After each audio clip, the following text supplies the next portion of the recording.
I'm here with Knox of Enforce to talk about War Remains, out April 28th on Century Media Records. How you doing today? Doing great, man. Good to talk to you again. Oh, it's always a pleasure talking to you, and it's even a greater Love it. pleasure listening to new records that you guys put out. Considering this one, War Remains, is an absolute banger of an album. When you look at this album and how things were done, was it different for you approaching this album? Was it different for the band approaching this record?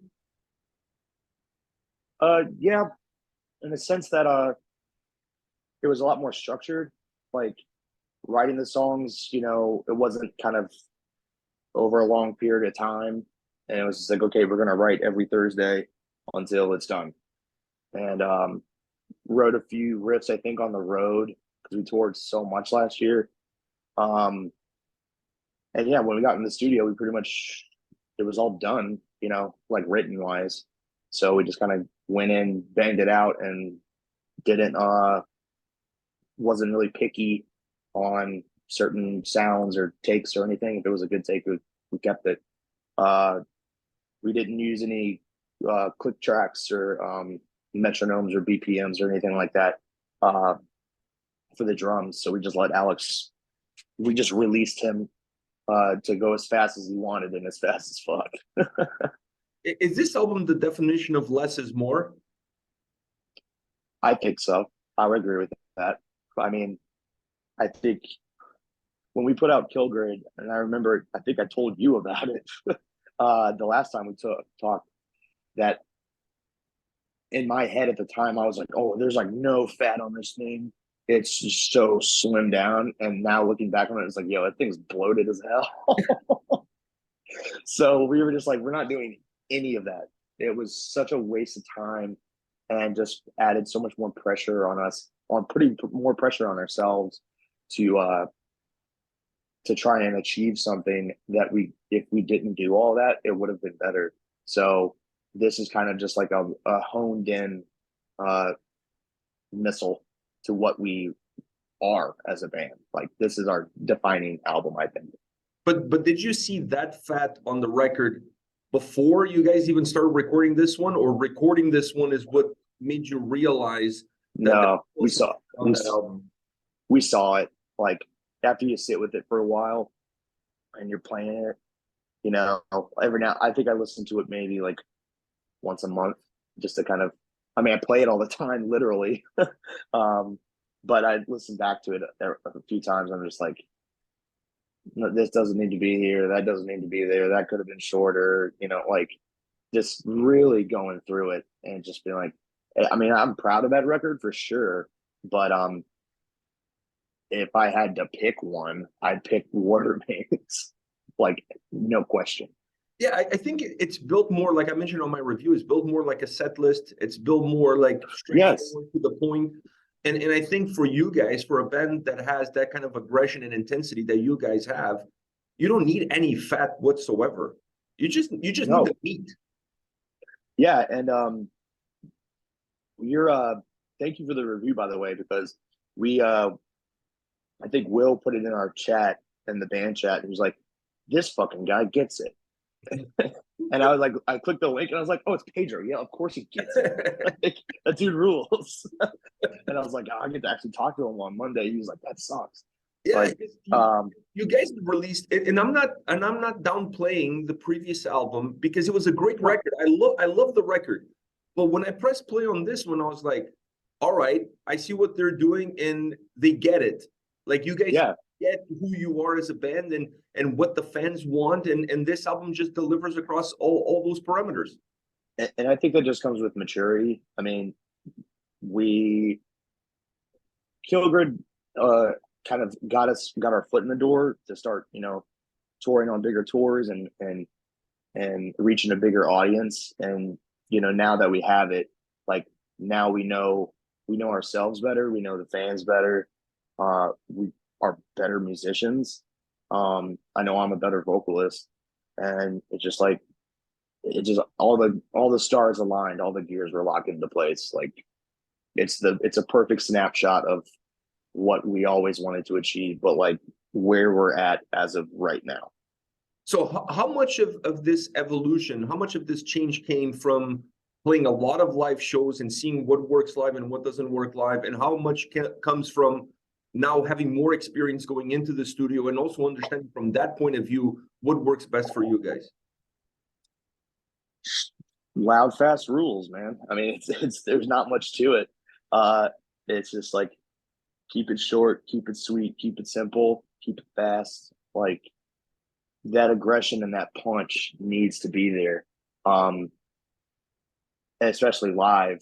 I know, like War Remains is a perfect example of like that's how we sound live. Like we didn't record it live, but that's the best like representation of how we are live. I mean, we recorded it. We finished the At the Gates tour, and then like 2 days later, got in the recording studio. So we were like fresh, like tour tight. We were ready to fucking rock, and did it in a week. And then like a couple weeks later, went back on the road with 200 stab wounds and on death. So just like we didn't want to, but we also didn't have time to just kind of sit around and think about it and just get it over with and get the fuck out and just kind of drop the mic, so to speak.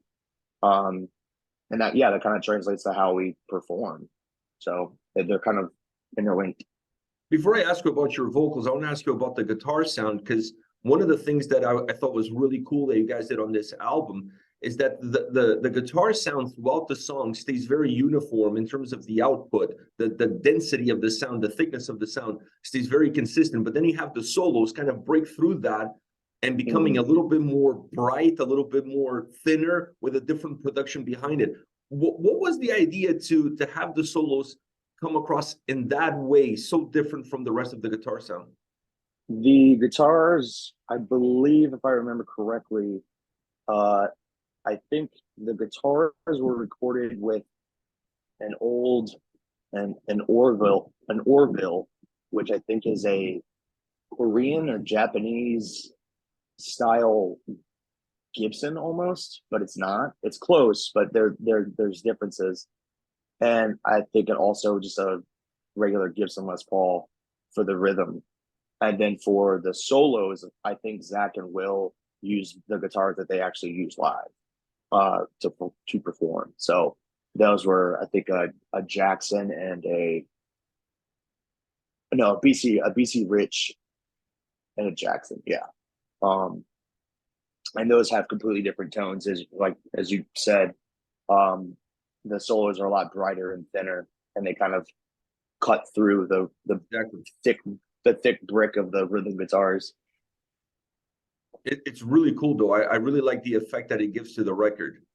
And I mean, I would also tip my hat to Arthur and to Ricky Olson for kind of seeing that and being like, okay, let's make that, tweak that just a little bit more so it stands out.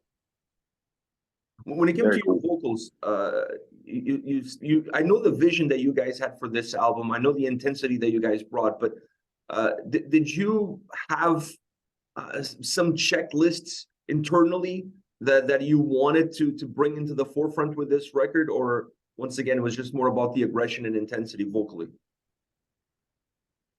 Well, I mean, I was pretty warmed up from that tour, the At the Gates tour. So I knew how my voice was going to sound, and I knew it was going to sound different than what was on Kill Grid. Kill Grid, I tried really hard to lower my voice.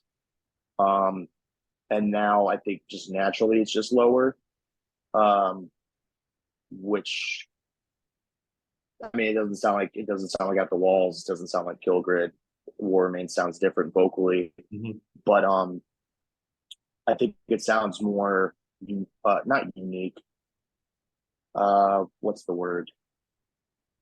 Honest. I mean, I didn't, there wasn't any like crazy vocal warm-ups. I'm not trying to do anything flashy. It's just, that's just how I sound.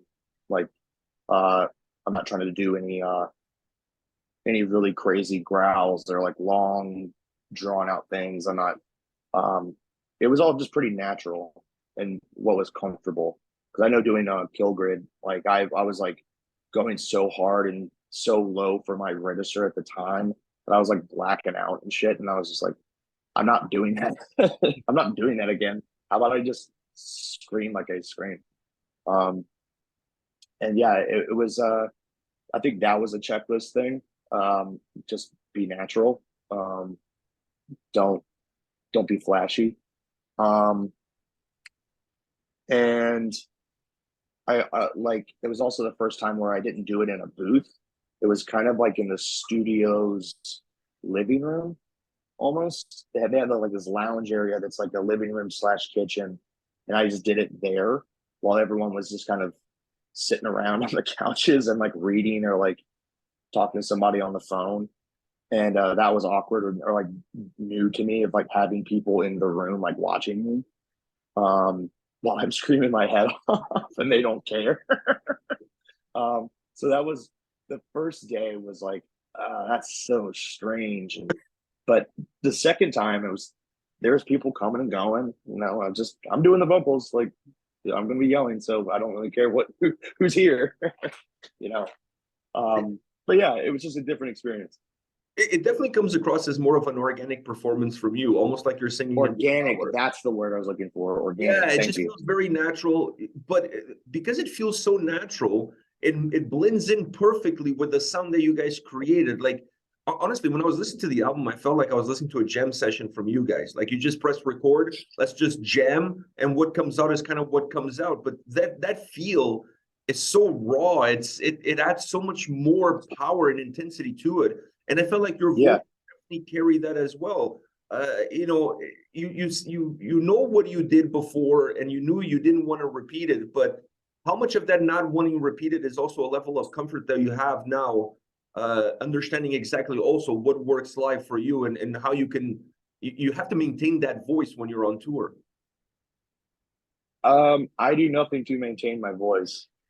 Like I've been smoking and drinking this whole talk. So Well, like there goes that out of the window.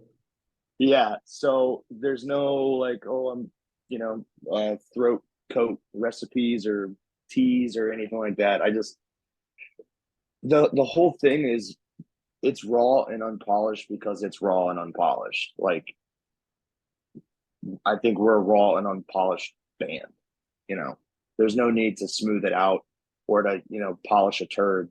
Like just Not that you be guys the are stinky. one. Yeah, but metaphorically, just be the stinky pile of shit that you were always meant to be. And yeah, metaphorically speaking. Yeah, I mean, just yeah, it's just raw, and I think that unsanded or unpolished gives like a more organic, unique quality to it that you don't hear in a lot of newer thrash recordings, but you get it live. So it's just like, well, why wouldn't you do what you do live on record? You see what I'm saying? Does that make any sense? Yeah, because that's what people are going to judge you on. You know what I mean? Like, Yeah. I go see a band live. I want the either one to represent one another. I don't want the band live to sound completely different from the record. Yeah, because then you'd be really confused. Yeah. It always drives me nuts when you listen to a band on record, you go see them live and they're completely different, either for the better or for the worse, but they're completely different. And I'm always like, why can't you bring those two worlds together? Yeah, and there are a few bands that I've seen live that kind of stuck out because like when I left, I think the most positive thing I've ever thought is like it sounds just like the record. It is everything that is stuck in my head. I heard and saw. Like that's great. Um, that's a great set. That's a great band. If they can pull off everything that they did in the studio live, beautiful. I agree. I agree with you. And speaking of that, when you look at the track listing on this record, is there a song in there that has you really hyped to hit the road again and perform? All of them, but I mean, Aggressive Menace for sure. That song gets me so charged. Just the second it starts, I'm just like so much like adrenaline. I'm just like, yeah.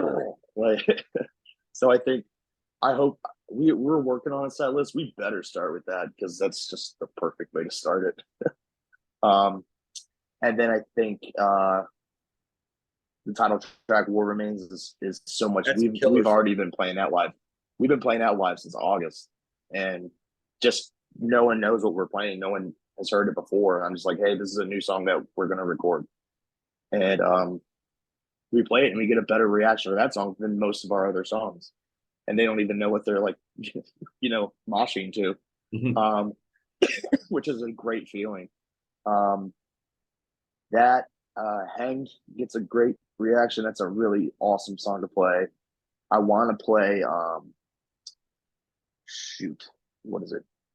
The Quickening, and I think we're gonna incorporate Avarice as well, which I'm pumped on because that song is so fast. I'm gonna see. I'm gonna be happy to show everyone that we're like, yeah, we can play that. We can play that. We could probably play it faster. Wow. Really? Mhm. Yeah, Holy for sure. shit. If we're warmed up like playing, and then we put like, let's say like out of a 10 song set, Avarice is 7. It's over. It's over, buddy. All right. Now you're setting the bar. So next time I see you guys in Toronto, I'm setting the bar for myself. Yeah. you gotta deliver that. Hmm. I'm gonna come and collect. So Yeah. when you look at yourself and you look at the band, and I look at you guys, and I can see the improvement from record to record. I can see the growth from record to record. Do you look at that growth and it's great, like you guys are getting better and better, but you also look at the things that you feel like, oh man, we could still be better at this, or you could still be better at that? Is there room for improvement? I think there's room for improvement for everything, but I mean, at the same time, like, I think we're already doing it. I mean, we're already writing the next one. We've already got like, I would say like maybe 2 or 3 in the can, and they fucking bang. Uh, that uh, the breakdowns are far harder. A lot more groove to them as well.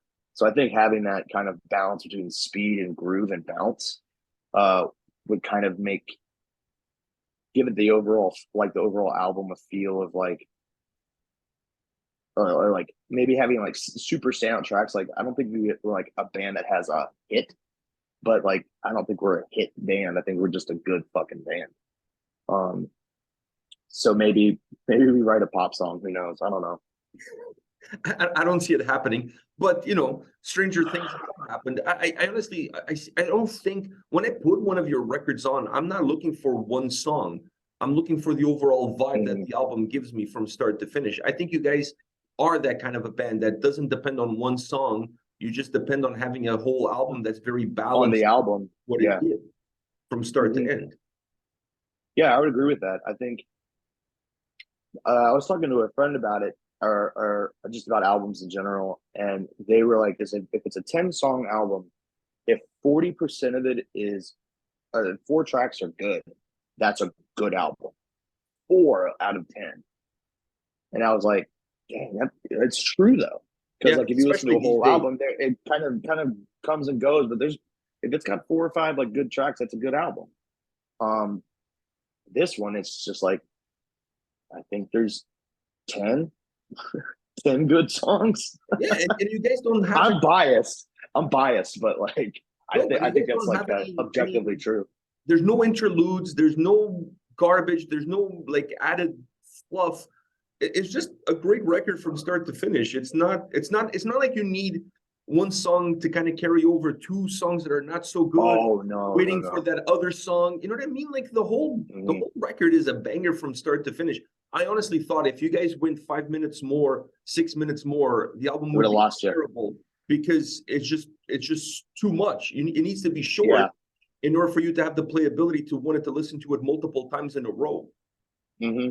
Yeah, I think that's by design. Like, I think we went into the studio with 9, one on the back burner, being like, we could put it on there, we could not. It doesn't really matter.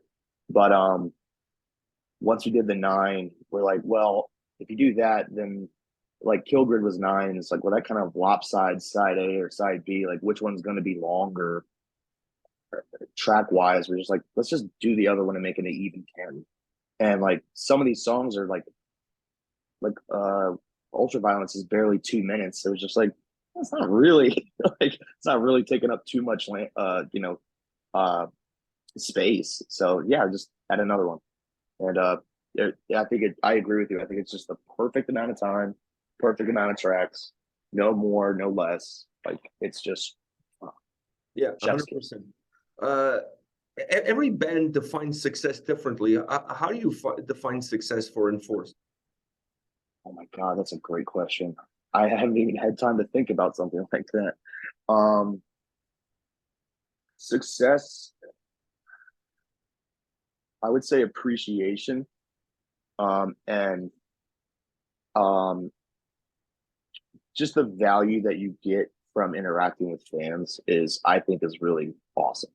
Like we did that, we had our listening party and our beer release on Thursday, and there was like a kid there. She was like 9, and she had a cut up. I guess her parents had like cut up an Enforced shirt and like sewed it down smaller, and so she could wear it. And she came with like a bunch of face paint and everything. That was sick. That's so cool. And they were like, she was like too scared to talk to us, and I was just like, dude, you're the coolest person here by far. Um, and then making relationships with the fans and other bands and stuff like that, like it becomes more of a community and a family, and rather like band and like fans or crowd or whatever. It's more one and the same, which I think that's cool. One last question for you, and that is, you guys have been touring quite a bit, but now you have a new record. Is the touring going to continue? When am I going to see you guys in Toronto? It hasn't been announced yet, but I'll see you in September. Ah! Don't worry. You see Don't my worry about it. excitement? You see my... Yeah. Yeah, I'm we'll be there. Don't worry about it. thrilled. We love Toronto. We love Toronto. I just have one request. Bring some merch and bring a little bit of husky sizes, because you're a boy here, like Oh yeah. I need the We're extra not power. printing smalls anymore. That's ridiculous. Like we're doing mostly XLs, 2Xs and 3Xs, and larges. Like if you listen to a force, you go in the gym. If you're small, get swole. Like fit to a medium or a large, please. It's ridiculous. I love that mentality. I love that. That's the fucking best. If you're If it doesn't fit, get bigger. yeah, just get bigger. Just get bigger. That's the answer to that problem. I'm so hyped. I'm dying to hear that announcement, see who you guys going to be with, and book it on my calendar, because I'm not missing a performance by you guys in the city of Toronto. I'll be there. We'll see each other there. And Yeah, we'll hang I'll out. We'll catch up. one of those husky sizes. Yeah. You're gonna bring your son? Yeah. I'll bring him. Perfect. The Awesome. two of us will be there supporting you guys 110%. Beautiful. I can't wait, man. All right, man. I'll let you go to the next interview. I'll see you around. I'll see you in September. Yeah, absolutely, man. You have a good one. You too, man. Bye. Bye-bye.